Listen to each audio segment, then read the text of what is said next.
Hi guys, welcome to Chapter 4. In Chapter 4 we are going to be then talking about quadratic functions and quadratic equations. And so this whole chapter is going to be based on this idea of a quadratic function. Now the word quadratic is a little bit misleading because the word quad typically means 4, but a quadratic function is anything that has x to the second power. And so let's take a look at our definitions here. First of all, a quadratic function is a function that can be written in the form y equals ax squared plus bx plus c, where a is not equal to 0. Key ingredient here, as long as a is not equal to 0, because again, if a is equal to 0, then this term doesn't exist, and we get a linear function, which is not what we want. So to have a square term in the problem then says that it's a quadratic function. Now, these other two could potentially be missing. You could just have y equals ax squared, you could have y equals ax squared plus bx, etc., but you have to at least have the x squared term in the problem to be a quadratic. The parabola is basically a graph of a quadratic function. All quadratics will kind of have this U shape to them, and so that would be something we call a parabola. Sometimes they open up, sometimes they open down. We'll talk a little bit more about those points in just a second. The vertex is that point at which my graph turns around and goes the other way. So if you remember from last chapter, we talked about the vertex of an absolute value graph. Okay, no different than this vertex in an absolute value graph is the same idea as this vertex on a parabola. It's that highest or lowest point on a parabola where it turns and goes the other way. All right?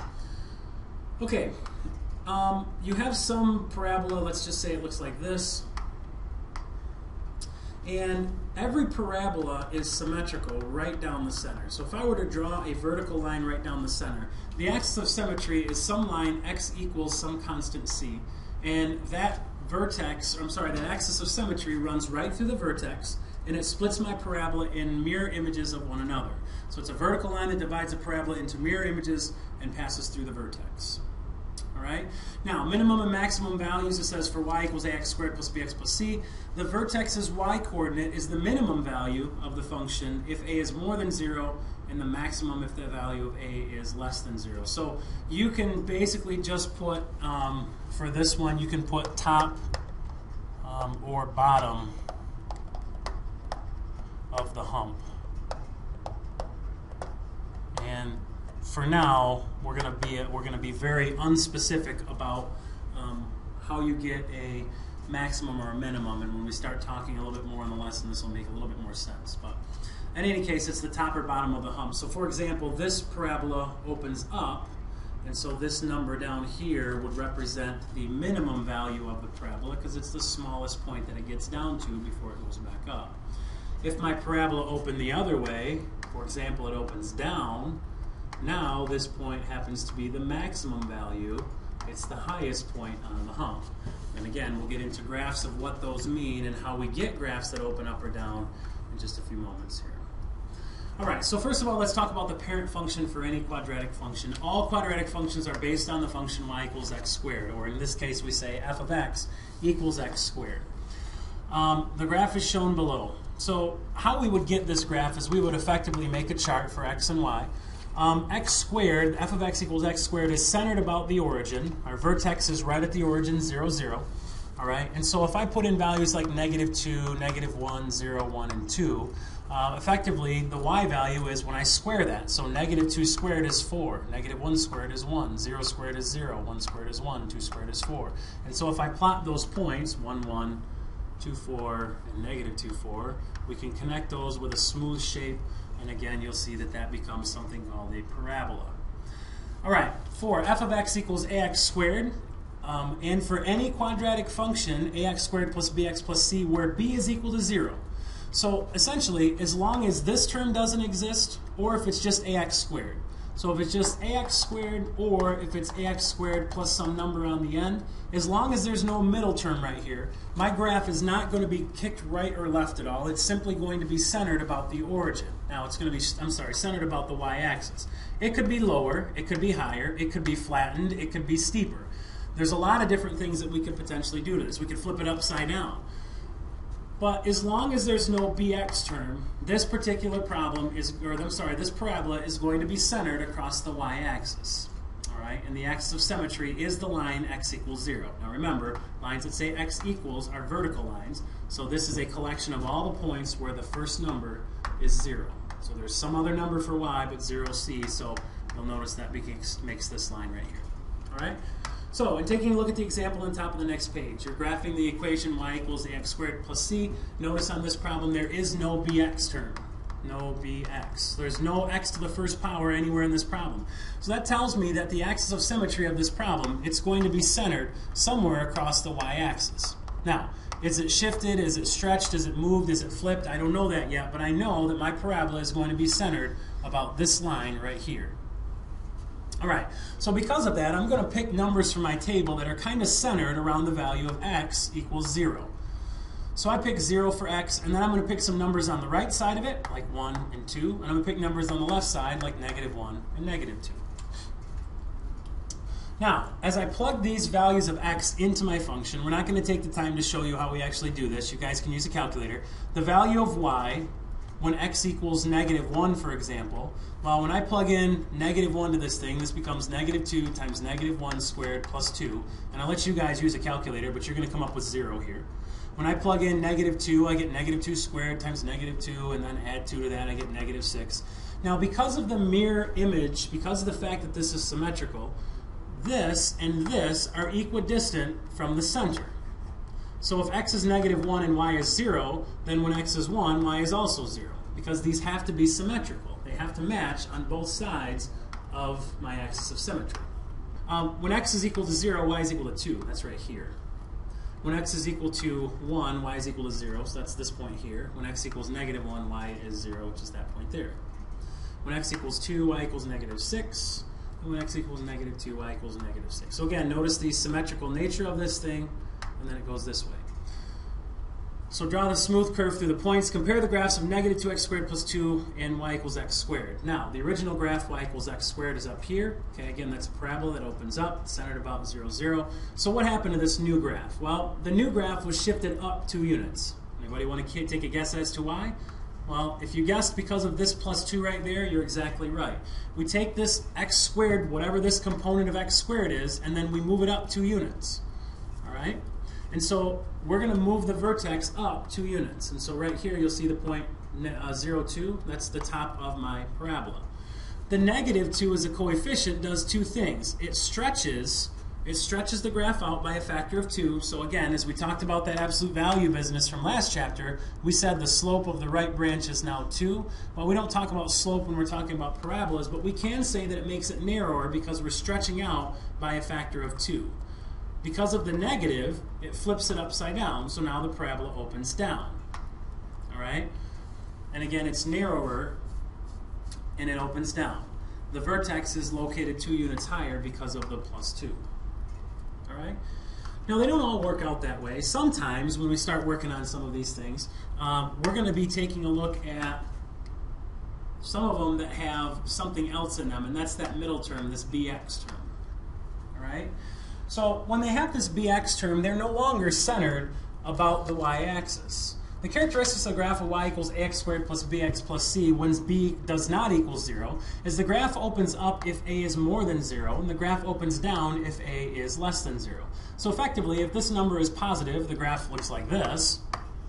And if this number here is negative, okay, the graph looks like this. All right, graph opens down if a is negative, graph opens up if a is positive.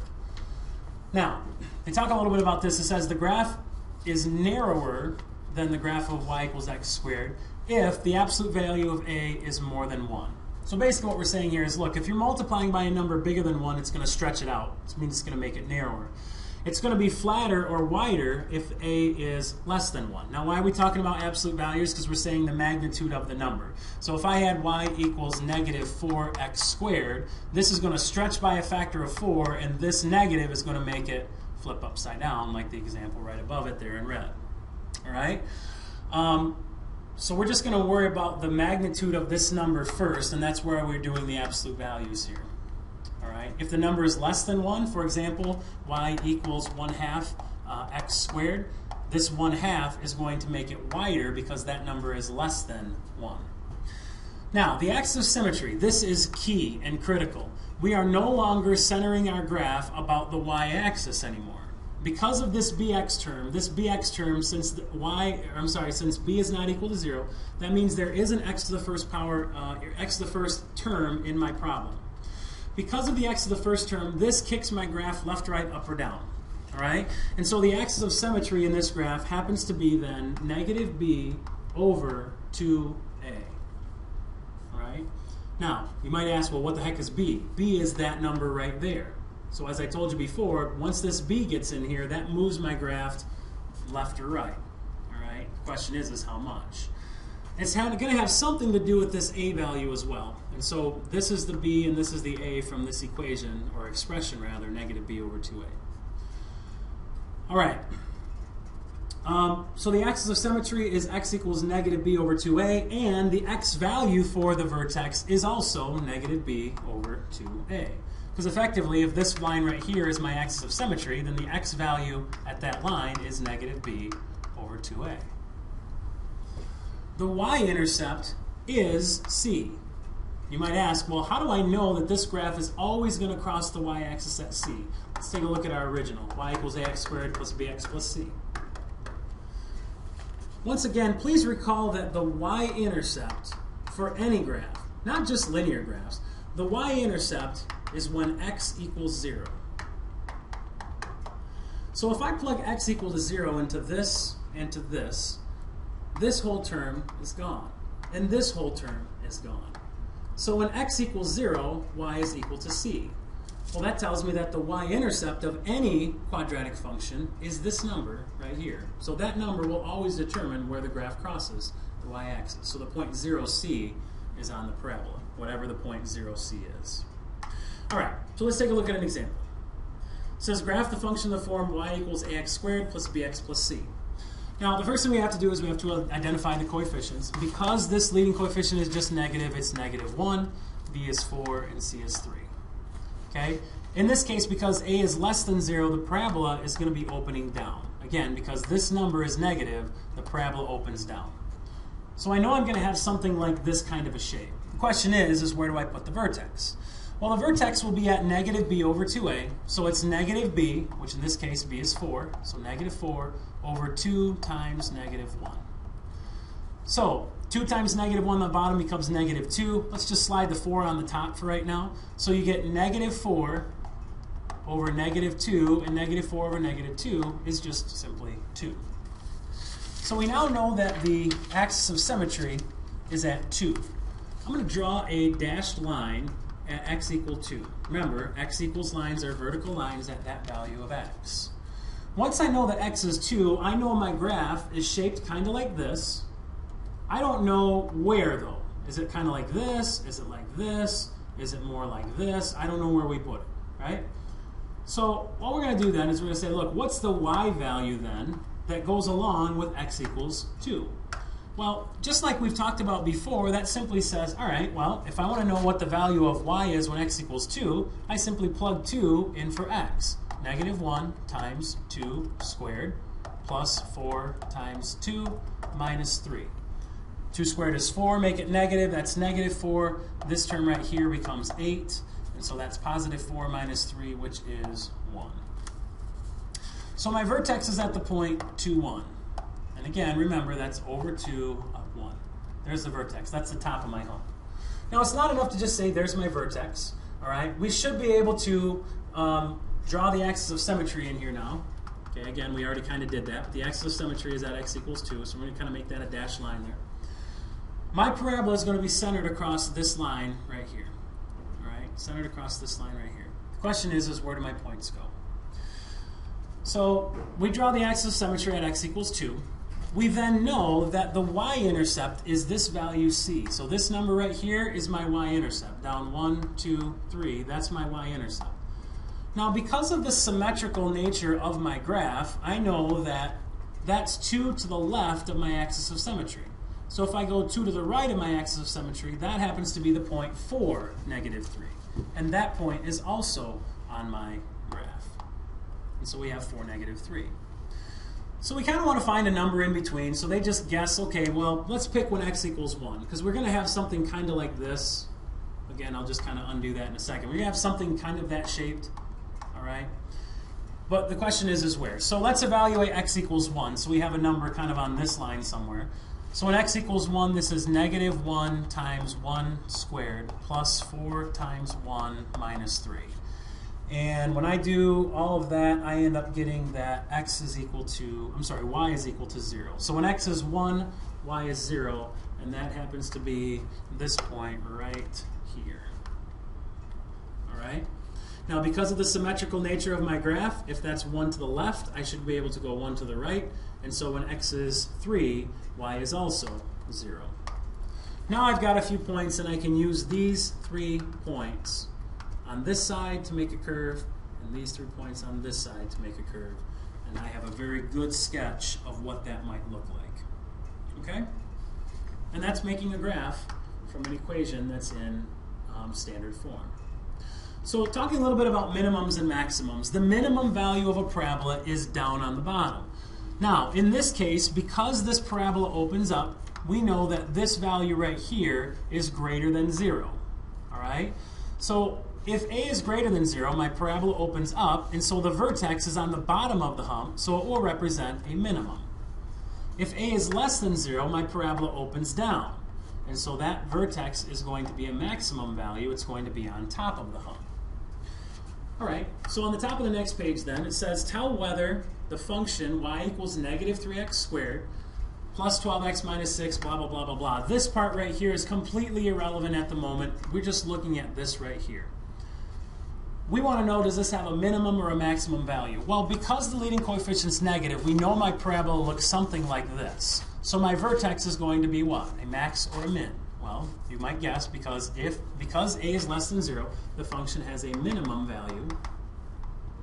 I'll try that again. Because it's less than 0, it has a maximum value.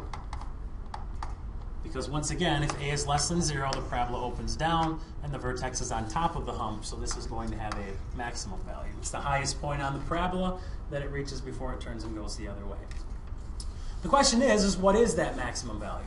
Well, the maximum value is going to occur at the vertex. And so I have to find the x value for the vertex. Well, since the x value of the vertex is the axis of symmetry, I simply do x equals the opposite of b over 2a. Well, that's the opposite of 12 over 2 times negative 3. Negative 12 on top. On the bottom is negative 6. Negative 12 over negative 6 becomes positive 2. So x equals 2. And so that's my maximum value. That's where my maximum occurs when x equals 2. So now that's simply telling us right here where the maximum occurs. Now we have to find what the maximum is. And so we want to know what's the y value when x is equal to 2. Well, how do we do that? We simply plug 2 into the original function for x. So y equals negative 3 times 2 squared plus 12 times 2 minus 6. All right? Plug all that into your calculator. Make sure you do exponents before you multiply. Don't do negative 3 times 2 and then square it. Do 2 squared and get 4 times negative 3, which is negative 12. This is 24, and then minus 6. All told, you're going to end up that y is equal to 6. And so the maximum value of this parabola is 2, 6, but the maximum value is the 6. So the vertex is at 2, 6. The maximum value is at 6. All right, so let's wrap this guy up here. Let's graph the function y equals negative x squared. All right? So first of all, because of the negative here, we know that the parabola opens down.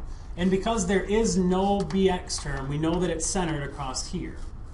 Now, because there's no c term, we know that the axis of symmetry is at 0, at x equals 0. And we also know that the vertex is right here at 0, 0. So the vertex isn't going anywhere. There's my vertex, 0, 0.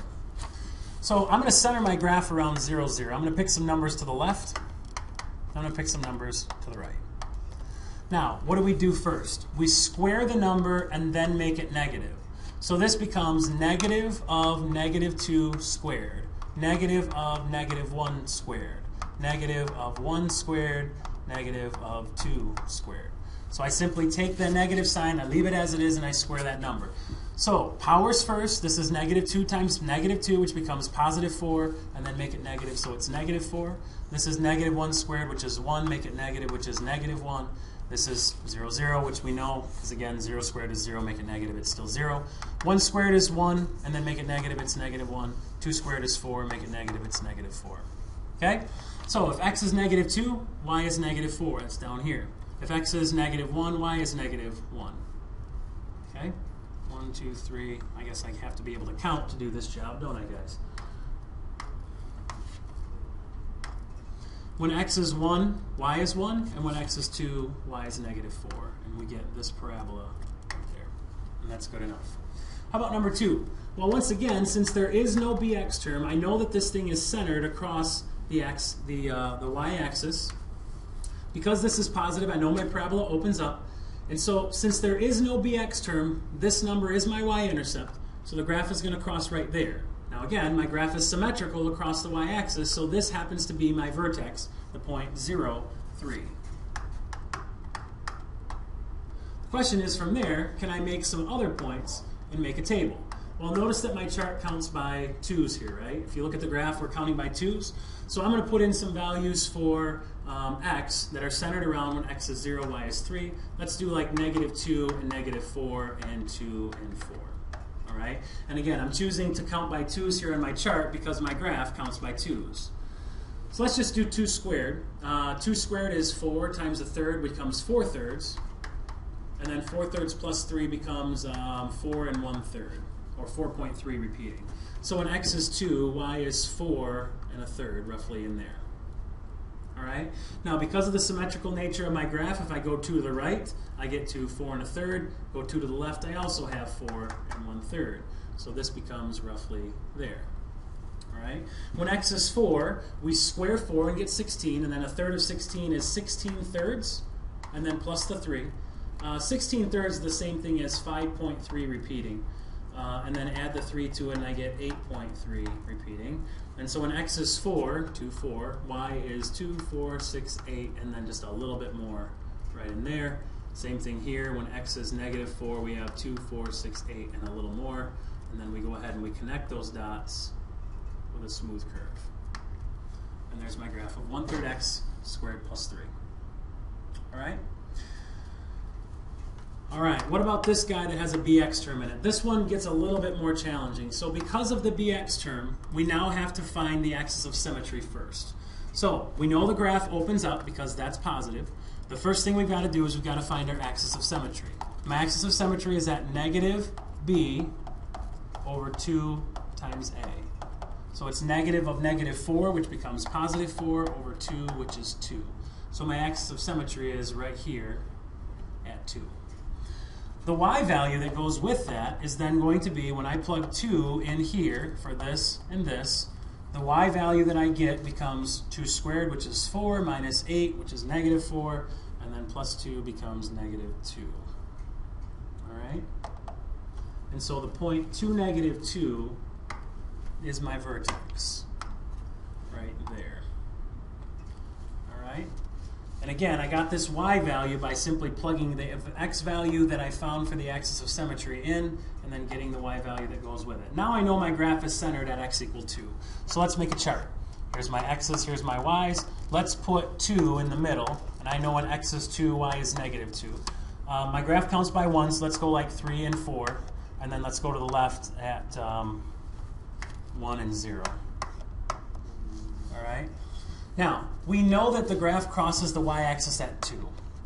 Why do we know the graph crosses the y-axis at 2? Because if x were equal to 0, and this were equal to 0, all of this stuff would cancel out, and you get y is equal to 2. Remember, I told you that the y-intercept is this c number right here. So when x is equal to 0, y is equal to 2. Because of the symmetrical nature of our graph, we know that that's 2 to the left, so if I go 2 to the right, I should be right there. And so when x is equal to 4, y is also equal to 2. All right, so let's find out what x is, or what y is when x is equal to 1. I've got quite a mess here, so I'm going to erase a little bit here. Let's clean some of this stuff up. And let's do that. Let's plug in 1 for x. So this becomes 1 squared minus 4 times 1 plus 2. 1 squared is 1 minus 4 plus 2. 1 minus 4 is negative 3. Negative 3 plus 2 is negative 1. So when x is 1, y is negative 1. So that means when x is 3, y is also negative 1. So when x is 1, y is negative 1.